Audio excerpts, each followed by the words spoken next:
Welcome to our Human Research Protection Training Program. This module covers research with vulnerable populations, specifically children. Research with vulnerable populations includes additional responsibilities.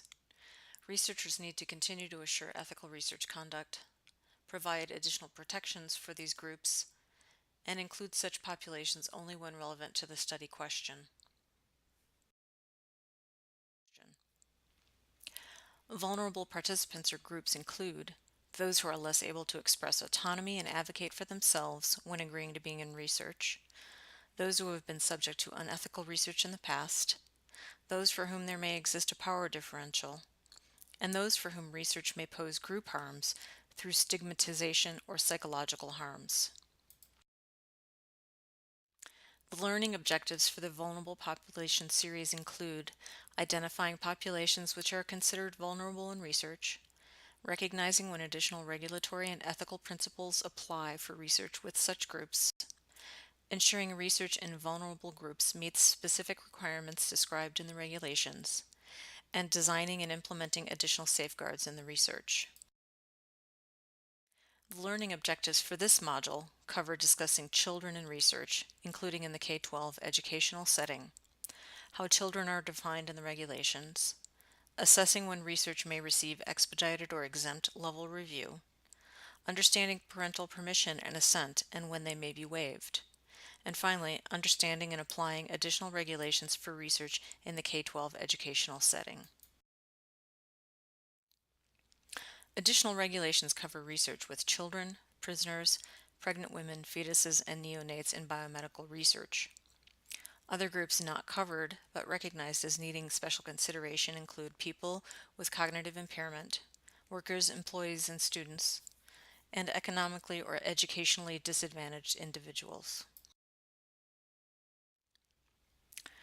The researcher's role includes additional protections in the study design and conduct of research with children. Such research is covered by specific additional regulations. The regulations define children as persons who have not attained the legal age for consent to treatments or procedures involved in the research, under the applicable state laws where the research will be conducted. Researchers need to include parental permission for studies with children, include assent from children of an age and capacity to do so, ensure research balances risks and benefits as defined in the regulations, and ensure research meets one of the 4 allowed categories. Certain research activities defined in the regulations that are likely to occur in the education setting and involve little to no risk may be eligible for exempt review. Exempt review involves less stringent review requirements and a review process defined by local policies. Research activities that may be exempt include research conducted in common educational settings involving normal educational practices, such as research on regular and special education and instructional strategies, or research on the effectiveness of or the comparison among instructional techniques, curriculum, or classroom management methods. Another category involves research using educational tests, unless the inadvertent disclosure of identifiable data would create potential for harm. Research activities that may be exempt also include observation of public behavior, where the researchers don't participate in the activities being observed. Research involving the collection or study of existing data or records, if the data are publicly available, for example, aggregate system-wide data about student or school performance, or data recorded without identifiers, or food and taste test studies. For research involving children, this normally includes assent of children and parental permission to participate in the research. Children are not of an age or ability to provide consent, and therefore there should be an assent process for children. Assent involves discussion of research with children at a level that is age appropriate and allows for them to have input to agree on participation.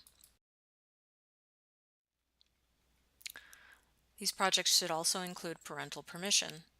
Researchers may choose to combine parental permission and assent, if appropriate, in social, behavioral, and educational research to enhance and simplify the consent process. Researchers should assess if children are able to assent. You need to consider age, maturity, psychological and mental state of children to provide assent. Researchers should also decide if some or all children can give assent and explain why. For high-risk biomedical research, both parents must give their permission to enroll a child, except in extenuating circumstances. Researchers may request to opt out or waive the consent requirements for obtaining parental permission when the study design warrants and certain criteria in the regulations are met. To waive parent permission, the following criteria must be met. The research involves no more than minimal risk to the participants. The waiver will not negatively affect the rights and welfare of the participants. The research could not likely be conducted without the waiver. And whenever reasonable, the participants will be provided with additional pertinent information after participation.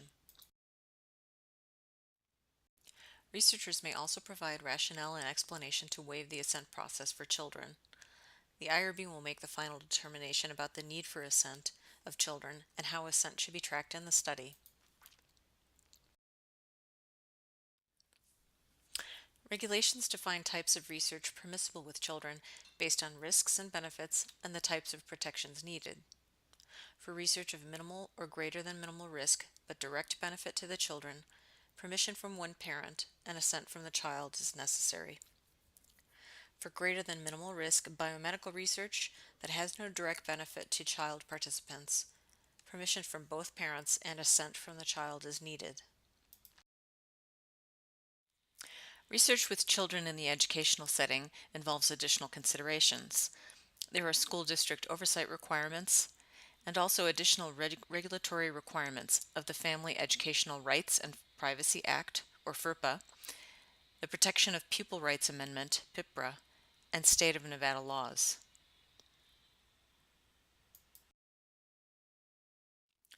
For research in the K-12 setting, approval is generally needed from the district superintendent, quality assessment office, or other office designated to review and approve the research. School principals need to be involved, and school teachers of the classrooms need to be involved. School districts have their own requirements for research projects. Their requirements may exceed regulations and IRB policies, so researchers need to observe all oversight requirements, meeting the most conservative elements.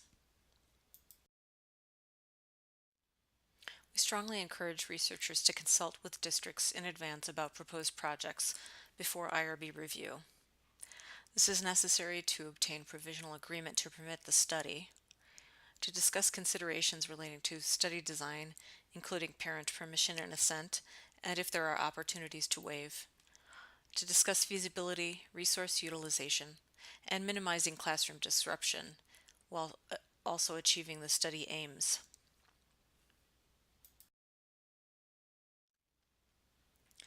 FERPA involves parents and students' rights regarding access to personally identifiable educational records and when signed consent to release education records is needed. Researchers must comply with FERPA when research is either directly funded by the U.S. Department of Education or occurs at schools that receive these funds. At most public schools that receive some level of Department of Education funding, research must comply with FERPA. Researchers who intend to access and use personally identifiable education records must obtain signed parent permission for minors or signed consent from adult students. FERPA requirements generally don't apply to such research conducted at private schools that do not receive Department of Education funds, or the research itself is not directly supported by Department of Education funds. PIPRA covers parents and students' rights related to certain survey research conducted in the school setting. Survey research directly supported by Department of Education funds and covering 8 specific topics requires signed parental permission, and there are not opportunities to waive parental permission under these circumstances. When surveys are conducted on 8 specific topics and directly supported by Department of Education funds, signed parent permission is required and may not be waived. When surveys are conducted on 8 specific topics not supported by Department of Education funds, signed parent permission is not required, but an opt-out option needs to be provided to parents. Parents in all these circumstances need to have the opportunity to review the survey materials in advance. The 8 survey topics covered by PIPRA include political affiliations or beliefs of the student or the student's parents, mental and psychological problems of the student or the student's family, sexual behavior or attitudes, illegal, antisocial, self-incriminating, or demeaning behavior, critical appraisals of other individuals with whom respondents have close family relationships, legally recognized privileged or analogous relationships such as those with lawyers, physicians, and ministers, religious practices, affiliations, or beliefs of the students or students' parents, and income. For teachers who conduct research with their own classes and educational data, they are also required to comply with all of the applicable requirements for research in the educational setting. While teachers may have access to students and educational data by virtue of their role as a researcher is different, and they need to take the additional steps necessary to put appropriate protections in place for their participants and the educational data.